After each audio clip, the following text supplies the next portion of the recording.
वक्त बोर्ड का है जिन्होंने उसे ईद का कोई खा के छोटी कर दी, तो कहाँ से जंग रह जाएगी यार। उस पे आवाज क्यों नहीं उठा रही? कब्जा रखी है इन लोगों ने। कानून व्यवस्था दुरुस्त नहीं हुई योगी जी के आने से। क्या हुआ? किसके लिए हुआ? किसके लिए हुआ? किसके लिए हुआ? जो गलत काम करेगा उसे कुछ नहीं हुआ। डर सिर्फ मुसलमानों को हुआ और किसी को नहीं हुआ। बातें कर रहा हूँ वही मैं कर रहा हूँ, सिर्फ नमाज के लिए आपत्ति है, बाकी अब सब मिलकर बना रहे, कोई आपत्ति नहीं है। योगी आदित्यनाथ की सरकार चल रही है, बढ़िया सरकार चल रही है। जो फालतू की बात करेगा उसे तो डंडा ठोक दिया जाएगा। पूरी मुस्लिम भाई से बात कर लेंगे क्योंकि वक्फ बिल की बात है और मुस्लिमों ने इतना बड़ा ऐलान किया है। मुस्लिम लॉ ने ऐलान कर दिया है कि जितने भी वक्फ बिल के खिलाफ मुस्लिम संगठन है वो आंदोलन करेंगे, बड़ा आंदोलन करेंगे। इस पर आप क्या? मैडम आंदोलन करे ना, जीती जागती मिसाल है संभल। अभी वही हाल होगा जो संभल में हुआ है। एक बार अब मुस्लिम समझ चुका है, ठीक है ना। इन्होंने प्रोटेस्ट की बात कहाँ हुआ है बताइए? नहीं हुआ ना, तो मुस्लिम समझ चुका है। पश्चिम बंगाल में तो लगातार मैम एक बात तो मैम देखो, ये चुनाव आ रहा है, आपको पता है बिहार का चुनाव है, 5-6 महीने बरसाती मेंढक के चुनाव के टाइम पे मुस्लिम को भड़काएंगे, ये करेंगे। बट मुस्लिम समझ चुका है। अभी संभल में क्या करा इन लोगों ने? संभल में मुकदमे लगे हैं, 5 लोग मारे भी जा चुके हैं, मगर जिन पर मुकदमे लगे हैं ना उनकी ज़िंदगी ख़राब हो गई, उनका करियर ख़राब हो गया। तो ये करा इन लोगों ने। करा क्या है इन लोगों ने? अब सुनो, ये जो पप्पू है, नाम किसी ने सही रखा पप्पू, उनसे 3 राज्य तो संभाले नहीं जा रहे। आप हिमाचल में देखिए, भारतीय जनता पार्टी पे आरोप लगाते हैं, मंदिर मस्जिद सबसे ज़्यादा वहाँ हो रहा है। शिमला के अंदर जाइए आप ओवैसी की बात कर लो आप। पहले तो इस कांग्रेस ने इन्होंने जनता को घर से बेघर करा, अब जानवरों के पीछे लग गए, वहाँ पे जंगल काट दिया हैदराबाद के अंदर। तो इन्होंने, और तीसरी जगह का इनकी राज्य में सरकार, तो वहाँ पे हिंदी नहीं बोली जा रही वहाँ पे। अरे तुम हिंदुस्तानी कैसे हो गए भाई? तुमने तो अंग्रेजों को तलवे चाट रखे हैं। फिर इन लोगों ने तो जिन लोगों पे हिंदी नहीं आती वो हिंदुस्तान का कैसे हो गया? और मैम रही वक्फ बोर्ड की बात, आज तक के वक्फ बोर्ड ने गरीब मुसलमान को नहीं सुई का भी फ़ायदा नहीं पहुँचाया। आज तक की सुई का भी फ़ायदा नहीं पहुँचा। वरना मुस्लिम के लिए कॉलेज, हॉस्पिटल, कोई सेंटर, किसी गरीब बेटी की शादी, किसी का आवास बना के नहीं दिया है। इस क्या करा है? कुछ भी नहीं मिला है। अगर माननीय नरेंद्र मोदी जी ने सोचा है तो वो मुस्लिम के बारे में उन्होंने सोचा है। आवास दिए हैं, सबसे बड़ी योजना भारत सरकार आयुष्मान कार्ड मिला है, फ्री ट्रीटमेंट हो रहा है, शौचालय, उज्ज्वल योजना, बहुत सारी योजना दी है मोदी जी ने। आप ये बताइए, एक मुस्लिम होने के नाते आप इस आंदोलन का समर्थन नहीं कर? मैं क्यों करूँगा? मुझे दिख रहा है नुकसान कहाँ पे है, मुझे तो बता दीजिए। अच्छा, किस तरीके का नुकसान है एक मुस्लिम का जो कि लोग नहीं समझ पा रहे? नुकसान अब तक के हुआ ना, अगर अल्लाह के नाम पे ज़मीन दे दी है किसी ने मस्जिद के नाम पे, तो मैं तो शॉपिंग मॉल बना खड़ा करूँगा, कॉलोनी काटूंगा, उस पर ऑफिस बना खड़ा करूँगा, पार्किंग खोल लूँगा, दूध की डायरी खोल लूँगा। ये कर रखा है इन लोगों ने। और जितनी छाती पीट रहे हैं ना, ये उस आंदोलन की बात कर रहे हैं या संसद में कोर्ट जाने की, सब ने कब्जा रखी। सारों का नाम देख लो उठा के। ओवैसी को देख लो। वक्फ बोर्ड के ऊपर ने मुसलमानों ने 10,000 केस कर रखे हैं, पता है आप लोगों को? 10,000 केस कर रखे हैं, अब कब्जा रखी। मगर जो मस्जिद के इमाम साहब होते हैं ना, उनकी सैलरी कितनी बेचारों की सैलरी देनी चाहिए वक्फ बोर्ड को, मगर उनको चंदा इकट्ठा करके 8-10 हज़ार रुपये मिलते हैं 8-10 हज़ार रुपये मिलते हैं उनको चंदा इकट्ठा करके। मगर है किसका? वक्फ बोर्ड का। मस्जिद पर अगर पेंट होता है वो चंदा इकट्ठा करके होता है, मगर हक किसका है? वक्फ बोर्ड का। मगर जो वक्फ बोर्ड में अधिकारी बैठे उसकी सैलरी पता है कितनी है? 70 से 80 हज़ार रुपये ले रहा है। तो ये देखो, सारे चोर बैठे हैं। फायदा उनको हो रहा था जो चिल्ला रहे हैं, जो आंदोलन की बात कर रहे हैं, कोर्ट में जाने की बात कर रहे हैं, उन्होंने कब्जा रखी है। अब उन्हें पता उत्तर प्रदेश में बाबा जी का बिल्डोजर चलेगा, क्योंकि वो बंदा तो ऐसा, उसका नाम सुन के तो भूत भी भाग जा। बदमाशों को तो मिट्टी में मिला दो, वो इस इंसान का तो नाम सुन के भूत भी भाग जाते हैं। नाम ले दो जिस पर भूत है वो भी भाग जाते हैं। देखा है आपने क्या हाल था उत्तर प्रदेश का? बहन जी का कार्यकाल में देखो बहन जी ने क्या करा है। हाथी बनवाए और अपनी मूर्ति बनवाई, और एक उनका 5,500 बीघा का बाग है, हर पेड़ पे आम के एक बल्ब मिला था और 20 मीटर पे एक सिपाही मिला था खड़ा हुआ, उन्होंने करा है।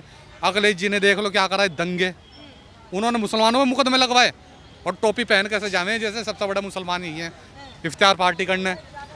वो तो नमाज भी पढ़ते हुए नजर आए। अरे मैम ये ना सब मुसलमान को नहीं वोट बैंक बनाया इन्होंने, और कुछ नहीं करा है। मुसलमान को ठगने का काम क्या है? अगर किसी ने विकास किया है, मैं रियलिटी बताऊं, वो भारतीय जनता पार्टी ने किया है, सबके सामने है, सबको दिख रहा है। लेकिन उन्हें तो कह रहे हैं कि मुस्लिमों को कुछ भला नहीं करते, अभी ये क्रिश्चियनों को टारगेट बनाएंगे, अभी मुस्लिमों को टारगेट। तो भला तुमने क्या करा 70 साल में? चलो तुम इस कांग्रेस ने 70 साल में मुसलमान को एजुकेशन से पीछे रखा, नसबंदी करवाई, देश का बंटवारा कर दिया, और क्या करवाया है इसने? भाई आपका नाम क्या वैसे? बताओ क्या करा है? आपका नाम क्या है? आफ्ताब राणा। यूपी मुसलमान को बोलने का हक है? यूपी में मुसलमान को बोलने का हक है? मैं बोल नहीं रहा। अरे मैं यूपी का। दिल्ली में हो, यूपी में आकर चलो, आओ दिखाओ, मेरठ चलो, बरेली चलो। अब मैं बताऊंगा तुझे, मैं तुझे टॉप 10 कौन सी जगह का। यूपी बरेली, हाँ, जहाँ बरेली, बरेली। बरेली कहीं भी। नाम क्या है भाई आपका? पहले खान मुसलमान वहाँ पे बिल्कुल नहीं बोल सकता, उस पर केस लगाए जा रहे हैं। बरेली का है, 2 बरेली हैं ये। बरेली यूपी 25। यूपी 25 जहाँ इसमें का काम होता है सबसे ज्यादा, इसमें पैदावार है। अब तो बस सब कुछ वही हो रहा है। यूपी 27 की आ जाओ, जहाँ का सुरेश खन्ना है, वहाँ के आ जाओ। यूपी 27 के आ जाओ। मैं बताऊं, हाँ बताओ। मैं बताऊं, कानून व्यवस्था दुरुस्त नहीं हुई योगी जी के आने से। क्या हुआ? किसके लिए हुआ? किसके लिए हुआ? किसके लिए हुआ? जो गलत काम करेगा उसे कुछ नहीं हुआ, डर सिर्फ मुसलमानों को हुआ और किसी को नहीं हुआ। बातें कर रहा फालतू। क्या भाई, रुको ना 2 मिनट रुको। अभी मैं बोल रहा हूँ, अभी यूपी में बोल रहा था, तब तक मेरे पे केस लग गए होते। अच्छा, क्या बोल करके, क्या बोल करके? कुछ भी इंसाफ की बात बोलो। इंसाफ की क्या बात? किस पे गलत केस लगाए? किस पे गलत केस लगाए? किसी को बोलने का हक है वहाँ पे? सब बोलते हैं, सब बोलते हैं। जहाँ पे हुआ वहाँ चलो, मैं संग वजह से ही जो है वहाँ पे कोई लठ हक नहीं टूट बोलने रहे हैं। का। एक मिनट, अच्छा ठीक है, तुम्हारे जैसे आपने ईद पे नमाज पढ़ने को मना कर दिया रोड पे, और किसने मना करा? योगी आदित्यनाथ ने बयान है, और पुलिस ने नहीं पढ़ने दी, पुलिस ने नहीं पढ़ने दी, ना छत पे, ना छत पे और रोड पे, छत पे और रोड पे। और अभी ये आपको 2 दिन पहले क्या था, रोड पे क्या निकली? रोड पे पढ़ना सही है। रोड पे क्यों पढ़ोगे? अब ये बता दूं, इतनी बड़ी मस्जिद नहीं है तो क्या करेगा इंसान? मंदिर वाले और मंदिर 10 में मिनट जाके के लिए तो रोड पे क्या था अभी? मिनट। रोड पे भी क्या था? क्या बात कर रहे हैं यार? भाई नहीं, हम सुनो, हनुमान मस्जिद में चालीसा होती रोड पे ईद का, पढ़ना स्टार्ट करते ईद की हैं। नमाज है ना। 100 अरे करोड़ भाई, लोग हैं। ईद की नमाज ईदगाह में होती है, मस्जिद में नहीं होती। पता है, एक मिनट, पता है। ईद की नमाज 50%, वैसे नॉर्मली नमाज 50% लोग पढ़ते हैं, ईद की नमाज 100% पढ़ते हैं। नई जगह कहाँ ले जाओगे? कहानी जगह है। अरे एक बात तो बताओ, जिन चोरों ने नहीं, अब ये जो वक्त बोर्ड का आया है, जिन्होंने उसे ईद का कोई खा के छोटी कर दी, तो कहाँ से जगह रह जाएगी यार? जगह उस तो पे आवाज कब्जा क्यों नहीं उठा रही? रखी है कब्जा इन लोगों रखी है ने। इन लोगों ने। रखिए तो जो भी है तो कब्रिस्तान की, कब्रिस्तान में है ना।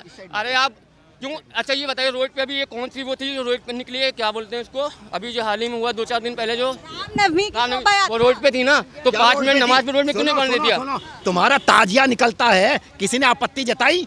किसी ने आपत्ति जताई? अभी तो देखो आगे क्या हो रहा है। रामनवमी का आगे हो सुनो क्या यार, रहा है, ये देखो। सुनो, रामनवमी का जुलूस रोड पे नहीं निकलेगा तो क्या घर में निकलेगा? तो नमाज अगर 5 मिनट रोड पे पढ़ लेंगे कोई दिक्कत है? रोड पे क्यों? अरे जंगा नहीं तो क्या करोगे? डेली हर हफ्ते का काम है वो। ट्रैफिक की साल में समस्या। एक बार, साल में एक बार आता है, साल में एक बार आता है वो। हर हफ्ते कोई नहीं पहुंचा। किसी ने मना नहीं करा नमाज साल में पढ़ने एक बार के लिए। कहाँ हो तुम्हारे बयान? जैसे ही आदमी जो है इस तरीके की बातें करते हैं उल्टे सीधे, तुम्हारे जैसे आदमी आगे आओ वहाँ देखो। पूरी शांति के साथ में संभल में सारा काम हुआ है, होली भी मनाई गई है और जो है जो जुम्मे की नमाज भी हुई है, सारे काम हुए। तुम्हारे जैसे लोगों की वजह से जो है ये सब चीजें होती हैं। पता चल रहा है। खोल करके दिमाग को दुरुस्त रख करके देखो। यूपी में आओ पता चल जाएगा। अरे यूपी में क्या है सर, आप बताइए, पहले इधर आइए। गलत काम करोगे तो यूपी में क्या क्या परेशानियां हो रही हैं आपको? अरे ये बता दो, साल में एक बार आ रही ना, साल में एक बार आ रही ना, उसमें कोई दिक्कत हो रही है किसी को 5-10 मिनट, और वो भी मॉर्निंग का टाइम है, इसमें कोई ट्रैफिक नहीं होता सुबह में। तो होली भी तो साल में एक ही बार आती है, निकलती तो है ना। दीपावली भी तो साल में एक बार आती है। किसको आप बता रही है? किसी को कोई आपत्ति नहीं आ रही? तुम्हारे जैसे आज का आपत्ति करी, आज तक किसी ने आपत्ति नहीं करी, हमने कोई आपत्ति नहीं करी, हमने मिलकर मनाई है, हमने मिलकर मनाई है, हमने मिलकर। अरे गले से मिल करके मनाई है। अनुज चौधरी ने सबको मिलजुल करके रहना सिखा दिया। क्या बात मनाई है, हमने मिलकर मनाई है, कोई आपत्ति नहीं हमें। क्या समस्या कहाँ है? यही तो मैं कह रहा हूँ, आपत्ति है योगी आदित्यनाथ उत्तर आपत्ति प्रदेश वही मैं कर रहा हूँ, सिर्फ नमाज के लिए आपत्ति है, बाकी अब सब मिलकर मना रहे, कोई आपत्ति नहीं है। योगी आदित्यनाथ की सरकार चल रही है, बढ़िया सरकार चल रही है। जो फालतू की बात करेगा उसे तो डंडा ठोक दिया जाएगा पूरी तरीके से। सुनिए। चौकी चौराहे पे जो अनुज चौधरी खड़ा है, फोटो लगा दिया अनुज चौधरी की, पूरा सारे के सारे बौखलाए हुए थे अनुज चौधरी से। कब तक? जैसे आपने बोला रावण नहीं रहा, रावण का वो नहीं रहा, तो इनका कब तक रहेगा? कब तक? मैं बताऊं आपको, एक जब एक तक तो सूरज चांद सभी का रहेगा एंड है। तब तक डंडा ठोक के रखेंगे, सभी का एंड अगर है। ऐसी बात है तो। सभी का एंड है, सभी का एंड है एक ना एक दिन। अच्छा, फिर क्या करोगे आप? अंत तो हो गया, अंत तो कर दिया नरेंद्र मोदी ने वक्फ बिल संशोधन बिल ला करके, अंत तो कर दिया सबकी राजनीति का। तुम्हारे जैसों की राजनीति का अंत खत्म कर चुके हैं। राजनीति से नहीं हूँ मैं, अब आप- नॉर्मल इंसान हूँ। सर आप बताइए, क्या करूँगा, रह रहा हूँ डर के, बस यही करूँगा। और क्या, डर के ही रह रहा हूँ। क्या चाहिए ना सर? सर आपने सुना एज अ मुस्लिम वो भी यूपी से है, आप भी यूपी से हैं, ये सच है क्या? जो जहाँ का वो था ना बरेली का, वहाँ से ना, नहीं। मैं बताऊँ वहाँ से, दिमाग में सुनो, गंद पड़ा हुआ है। वहाँ से ना इसमें की सबसे ज्यादा सप्लाई होती है, सबको पता है। बरेली से पूरे हिंदुस्तान में क्या पता उनने नशा कर रखा हो, ऐसा भी तो हो सकता ना, वो नशे में वो इसमें इसमें एक पी रखी हो। लेकिन क्या पता कुछ हुआ हो उनके साथ। क्या हुआ मैम? कुछ नहीं, मैम कुछ नहीं हुआ है, हर जगह सेफ है, ठीक है ना, हर जगह सेफ है। ये तो ना मैं बताऊं, ये सब ना पिट्ठू हैं विपक्ष पार्टी को, और क्या है, वही है जो संभल वाले थे। मैं अभी पूछता, इन दोनों में बहन चल रही थी। वो काफी खफा नजर आए, जैसे ना जाने यूपी। मैम देखो खफा तो होंगे मैम, देखो हर पार्टी के समर्थक होते हैं, ठीक है ना, तो खफा होंगे ये लोग। ये अब उनने नाम पूछा ना मेरे से, अब उसने जैसे कड़ा डाल रखा है, उसको क्या नाम है, मैंने कहा बेटा फतवा जारी हो जाए, कड़ा निकाल दे तो हो जाएगा फिर। मैम मैं बता रहा हूँ क्या है, इन लोगों ने मुसलमान को ठगने का काम किया और कुछ नहीं। देखो जो पढ़ा लिखा मुसलमान है ना, वो समझ चुका है, वो समझ चुका है। जो इनकी शरण में रह रहा है वो नहीं समझेगा, जब उसे मुकदमे लगे फिर समझता है। अच्छा ये बताइए, उन्होंने कहा यूपी में मुस्लिम डर के रह रहे हैं, आप क्या कहेंगे? मैम देखो आज बताऊं, अगर हिंदू सेफ है ना, अगर यूपी के अंदर हिंदू सेफ है तो मुस्लिम भी सेफ है, सारे सेफ हैं। आप यूपी के अंदर आप खुद ही चल जाइए, लेडीज है 2 बजे चल जाइए, अगर आपके साथ कोई छेड़छाड़ हो जाए या कुछ भी हो जाए, हाँ तो आप 2 बजे चल जाइए, कोई छेड़छाड़ नहीं। पहले वहाँ पे ना शॉप 5-6 बजे बंद हो जाती थी, आज 12 बजे तक की उत्तर प्रदेश के अंदर शॉप खुल रही है। तो मैम उत्तर प्रदेश के अंदर जैसी कानून व्यवस्था है तो कोई से राज्य में होगी शायद, जैसा वहाँ को मुख्यमंत्री मिला हुआ शायद किसी को मिला हुआ होगा। इस चौराहे से कर लीजिएगा, दूसरा पे यमराज मिलेगा आपको खड़ा हुआ, नो जेल नो बेल, सीधा प्रभु से महल है, पंचर हो सीधा वहाँ पे करके देख लो। वहाँ पे ना 1000 बार सोचता है आदमी लड़ाई करने से पहले।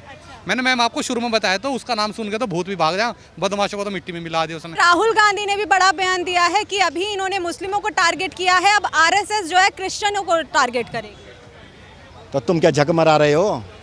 75 साल से तुम्हारे बाप दादाओं का 75 साल जब से देश आज़ाद हुआ है, उससे पहले से भी तुम ही लोग राज कर रहे हो। तो आज अगर गर्द में मुसलमान पड़ा हुआ है ज़मीन पर, तो उसका देन किसकी है?